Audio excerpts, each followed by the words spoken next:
Okay, so have you been in that situation where your NIN or your BVN or maybe your international passport, SIM card registration, any of these things have different name arrangements?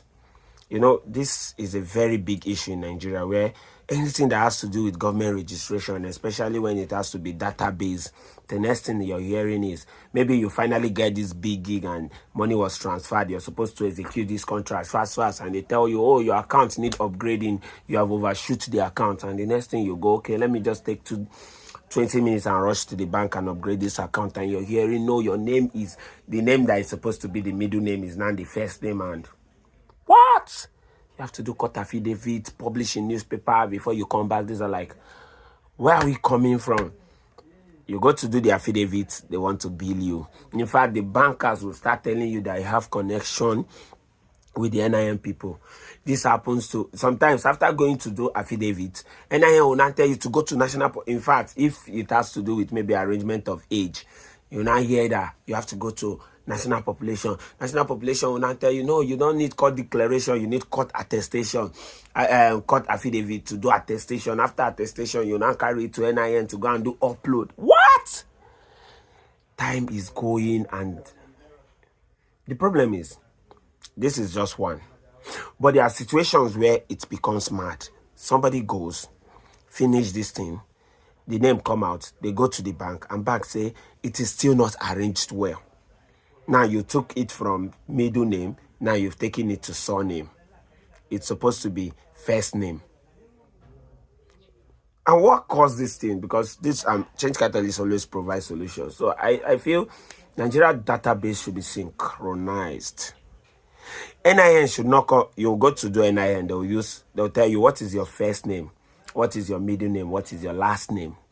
You go to do BVN, they'll tell you what is your surname, what is your first name, what is your middle name. The middle name is most times not confusing. You go to, let's say, you go to international passport. They ask you what is your given name, what is your last name, and what is your middle name. Middle name is often not concerned. But when you see given name, middle name, Christian name, and surname, this is where Nigeria have not had a database structure. You just confuse them. So because it's giving you guys money, there's no time that the regulations will come and say, let's sync this thing. In Nigeria, we are a left-hand driving institution. So our pattern of registration online should be surname, middle name, and first name. No, don't bring last name and any other drama. Let it be like this. If you're doing an international stuff, if you're doing an international registration, then you can now. But in Nigeria, so that we don't have old men and people that are struggling, having to go and do court affidavit, attestation. Like, man, it is hectic.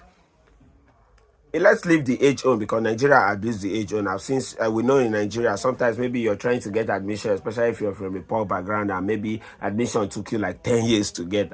Finally, they will not allow you to serve because you're above 30. You have to drag it down. Most times, even to get jobs and the rest, you have to drag your age down and the rest. And they still give you this drama. But it's worst when genuine people start experiencing this suffering because they did not understand the current pattern to upload database. I think government should look into this, especially biometric regulation organizations in Nigeria like the bioinformatics department. What do you think? Subscribe.